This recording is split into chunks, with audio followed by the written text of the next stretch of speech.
নমস্কার, ভিলেজ ডায়েরিতে আপনাদের সকলকে স্বাগত জানিয়ে নতুন একটা ভিডিও শুরু করছি। আজ আমি আপনাদেরকে সুজি আর আলু দিয়ে একদম নিরামিষ স্বাদে দারুণ একটা নাস্তা বানিয়ে দেখাবো। এই নাস্তাগুলো খেতে খুবই ভালো লাগে আর বাচ্চারা তো এই নাস্তাগুলো খেতে খুবই পছন্দ করবে। এছাড়াও চায়ের সাথে একটু মুখরোচক কিছু খেতে ইচ্ছা করলে আপনারা কিন্তু ঝটপট এই নাস্তাগুলো বানিয়ে নিতে পারবেন। আর বানানো খুবই সহজ, ঘরে থাকা মাত্র কয়েকটা উপকরণ দিয়েই বানানো হয়ে যাবে। তো প্রথম থেকে শেষ পর্যন্ত ভিডিওটা দেখবেন, আশা করছি ভালো লাগবে। একটা বাটি মেপে 1.5 বাটি জল দিয়ে দিচ্ছি।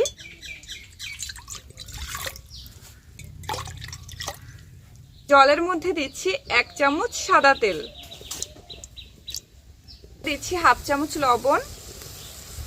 যে বাটিটা মেপে আমি জল দিয়েছিলাম ঠিক সেই বাটি মেপে দিয়ে দিচ্ছি 1 বাটি সুজি। আমি এখানে 1.5 বাটি জল দিয়েছি, তার জন্য দিয়ে দিলাম 1 বাটি সুজি। সুজিটা দিয়ে ভালো করে নেড়ে নেব। আর এই সময় উনুনের আঁচটা কিন্তু একদম আস্তে দিতে হবে। এবার সুজির একটা ডো তৈরি করে নেব। দেখুন সুজিটা একটা ডোয়ের মতো হয়ে গেছে। এবার এটাকে নামিয়ে নেব।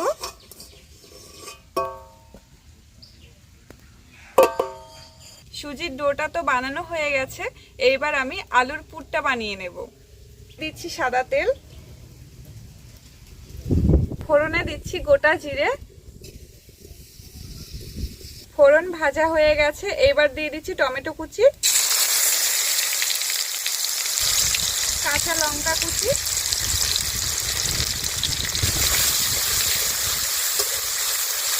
কাঁচা লঙ্কা আর টমেটোটাকে একটু ভেজে নেব। টমেটো আর কাঁচা লঙ্কাটাকে আমি হালকা একটু ভেজে নিয়েছি। এবার দিয়ে দিচ্ছি সেদ্ধ করে রাখা আলু। আলুগুলোকে একটু ভেঙে দিয়ে দেব।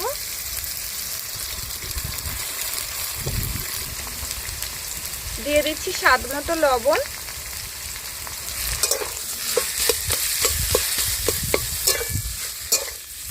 দিয়ে দিচ্ছি পরিমাণ মতো হলুদ গুঁড়ো, লঙ্কা গুঁড়ো। আর এখানে ঝালটা কিন্তু আপনারা আপনাদের পছন্দ মতোই দেবেন।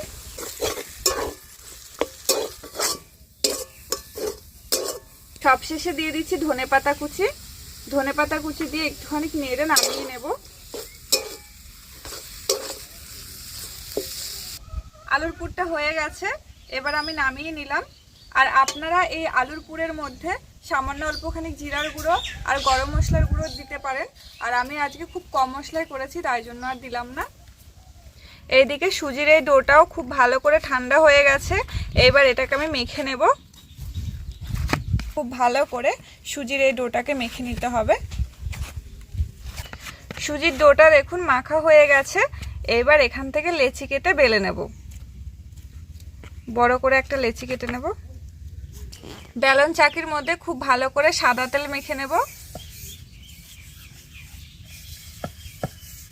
একটা বড় করে রুটি বেলে নেব। আর এই রুটিটা বেলার সময় কোনো রকম ময়দা বা আটা দিয়ে বেলা যাবে না। ময়দা বা আটা দিয়ে যদি বেলা হয় তাহলে এই নাস্তাগুলো ভাজার সময় ফেটে যাবে। বড় করে একটা রুটি বেলে নিয়েছি। এবার রুটির চারধারটা কেটে নেব।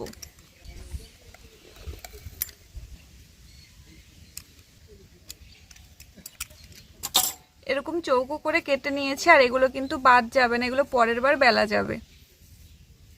এটাকেও এবার 4 ভাগ করে কেটে নেব।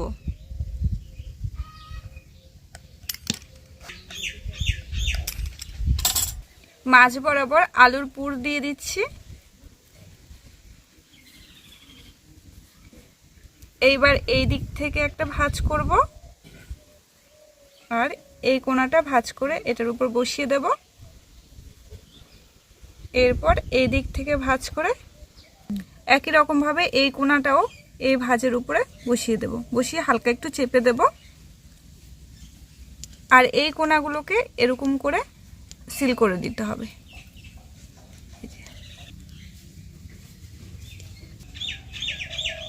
এই যে দেখুন একটা বানানো হয়ে গেছে। আর দেখতে দেখুন কতটা সুন্দর লাগছে। এভাবেই আমি সবগুলো বানিয়ে নেব।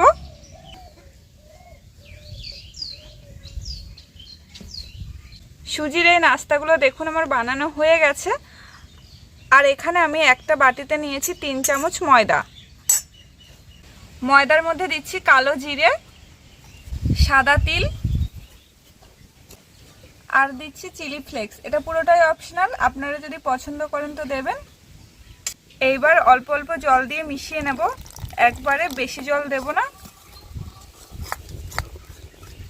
ময়দার এই ব্যাটারের ঘনত্বটা দেখুন ঠিক এইরকম হবে।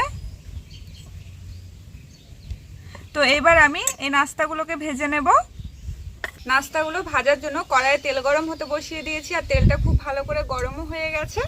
এবার এখান থেকে একটা নাস্তা নিয়ে এই ব্যাটারের মধ্যে ভালো করে কোট করে নেব।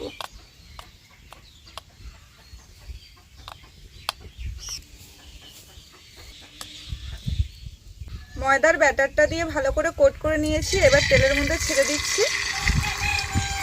আর এই নাস্তাগুলো কিন্তু একদম মিডিয়াম আঁচে ভাজতে হবে, তাহলে কিন্তু খুব সুন্দর মুচমুচে হবে।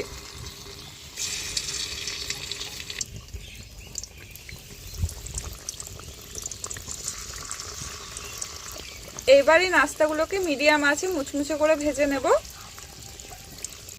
সুজির এই নাস্তাগুলো দেখুন কতটা ফুলেছে। এইবার আমি আরেক পিঠ উল্টে দিচ্ছি।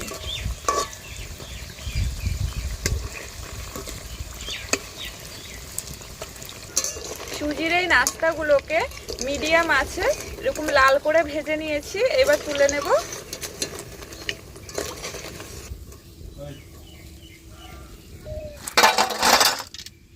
বাকিগুলো একই রকম ভাবে ভেজে নেব।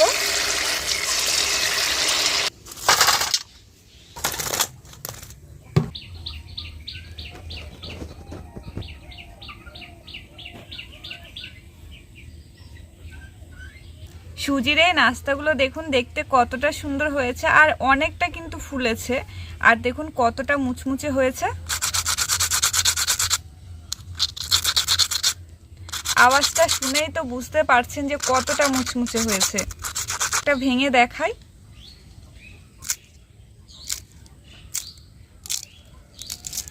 ভেতরটা দেখুন কতটা সুন্দর হয়েছে, পুরো আলুর পুরে ঠাসা।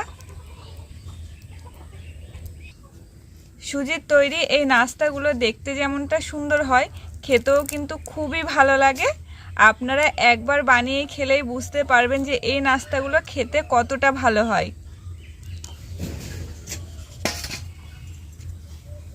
তো বন্ধুরা, আজকের মতো ভিডিওটা আমি এখানেই শেষ করলাম। আর সুজি দিয়ে আলুর এই নাস্তার রেসিপিটা আপনাদের কেমন লেগেছে সেটা কিন্তু কমেন্টে জানাতে একদমই ভুলবেন না। ভালো লাগলে লাইক করবেন, শেয়ার করবেন। আর যারা এখনো পর্যন্ত চ্যানেলে নতুন আছেন তারা চ্যানেলটিকে সাবস্ক্রাইব করে আমার পাশে থাকবেন। দেখা হচ্ছে নতুন কোনো রেসিপি নিয়ে পরের ভিডিওতে। সবাই ভালো থাকবেন।